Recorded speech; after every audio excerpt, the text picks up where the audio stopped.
Welcome friends, एक बार फिर से आप सभी लोगों का स्वागत है मेरे चैनल में। रामचरितमानस के अयोध्या कांड में कैकेयी के 2 वरदानों की कथा अत्यंत महत्वपूर्ण और मार्मिक है।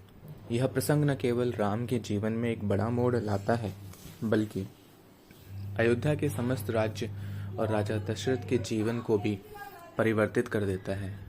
कैसे प्रसंग में दिखाया गया है कि मथुरा की कुटिल चाल और कैकेयी की भूल अयोध्या के लिए शोक का कारण बनती है। यह प्रसंग उस समय की बात है जब राजा दशरथ ने एक युद्ध में असुरों से रक्षा करते हुए कैकेयी को अपने साथ रखा। उस युद्ध में कैकेयी ने राजा दशरथ के प्राणों की रक्षा की थी। इस वीरता के लिए राजा दशरथ ने उसे प्रसन्न होकर 2 वरदान देने का वचन दिया, लेकिन कैकेयी ने उस समय वे वरदान नहीं मांगे थे और उन्हें भविष्य के लिए रख लिया था। दशरथ ने वचन दिया था कि जब भी कैकेयी चाहेगी वह अपने 2 वरदान मांग सकती है और दशरथ उन दोनों वरदानों को पूरा करने के लिए बाध्य होंगे। जब राम के राज्याभिषेक का समाचार फैलता है तो मंथरा नामक दासी कैकेयी के पास जाकर उसे यह विचार देती है कि राम के राजा बनने से भरत का महत्व कम हो जाएगा और कैकेयी की स्थिति भी कमजोर हो जाएगी। मंथरा कैकेयी के मन में भय और असुरक्षा के बीज बो देती है।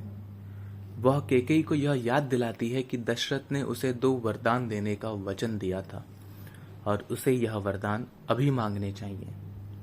मंथरा की बातों से प्रभावित होकर कैकेयी अपने प्रेम और स्नेह को त्याग कर कठोर हृदय से दशरथ से वरदान मांगने का निश्चय करती है।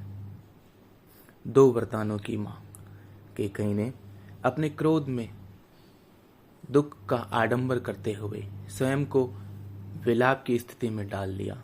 जब दशरथ उनके पास आते हैं और उनके इस हाल का कारण पूछते हैं तो कैकेयी उन्हें उनके वचन की याद दिलाती है और अपने 2 वरदान मांगने का आग्रह करती है।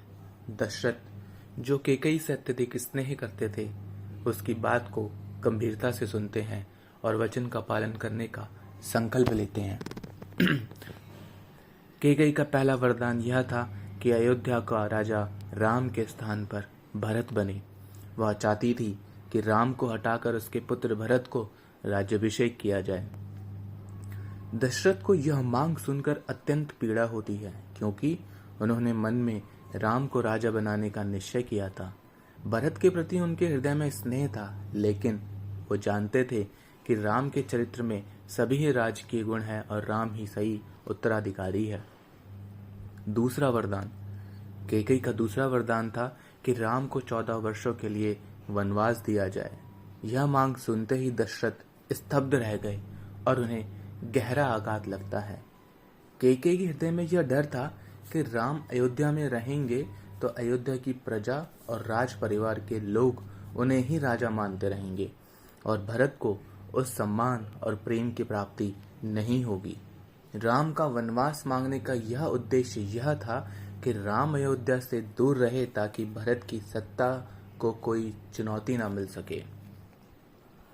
दशरथ की पीड़ा और असहायता। दशरथ की मांग से गहरा आघात लगता है। वे सोच भी नहीं सकते थे कि कैकेयी, जो राम से इतना प्रेम करती थी, ऐसी मांग कर सकती है। वे कैकेयी से विनती करते हैं कि वह अपने वरदान वापस ले ले।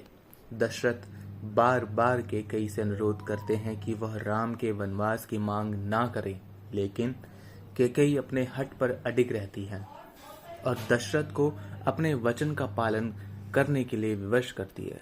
राजा दशरथ अत्यंत पीड़ा में होते हैं और असहाय होकर अपनी प्रतिज्ञा निभाने के लिए बाध्य हो जाते हैं। जब राम को यह समाचार दिया जाता है कि उन्हें 14 वर्षों का वनवास दिया गया है, तो वे इसे सहर्ष स्वीकार कर लेते हैं। राम को अपने पिता के वचनों का सम्मान करना था और उन्होंने इसे अपने कर्तव्य के रूप में देखा। राम बिना किसी विरोध के, बिना किसी क्रोध के और बिना किसी प्रकार की कटुता के इस निर्णय को स्वीकार करते हैं। वे अपने माता पिता और भरत के प्रति स्नेह और कर्तव्य का ध्यान में रखते हुए वनवास जाने के लिए तैयार हो जाते हैं। जब भरत को इस घटना का पता चलता है तो वे अत्यंत क्रोधित और दुखी हो जाते हैं। वे राम के वनवास को कभी स्वीकार नहीं करते और अयोध्या का राजा बनने से इनकार कर देते हैं। भरत राम को वापस लाने का प्रयास करते हैं और उनकी चरण पादुकाओं को सिंहासन पर रखकर राज्य का संचालन करते हैं। इससे कैकेयी को अपनी भूल का एहसास होता है और वह पश्चाताप करती है। इस प्रसंग का महत्व कैकेयी के 2 वरदान राम के जीवन को नया मोड़ देते हैं और उन्हें वनवास के मार्ग पर ले जाते हैं। यह प्रसंग हमें त्याग, कर्तव्य और आज्ञा पालन का अद्वितीय उदाहरण प्रस्तुत करता है। राम का इस निर्णय को हर्ष स्वीकार करना, दशरथ की पीड़ा, भरत का त्याग और कैकेयी का पश्चाताप, इन सब के माध्यम से जीवन में आदर्श, मर्यादा और धर्म के महत्व को बताया गया है। यह प्रसंग यह भी दिखाता है कि कैसे मानव मन में असुरक्षा और ईर्ष्या की भावना बड़े से बड़े संकट का कारण बन सकती है और परिवार में विघटन का कारण बनती है। कैकेयी के 2 वरदानों की इस कहानी ने रामायण की कथा को आगे बढ़ाया और राम के चरित्र की महानता, सहनशीलता और त्याग को और भी प्रकट किया। Thank you.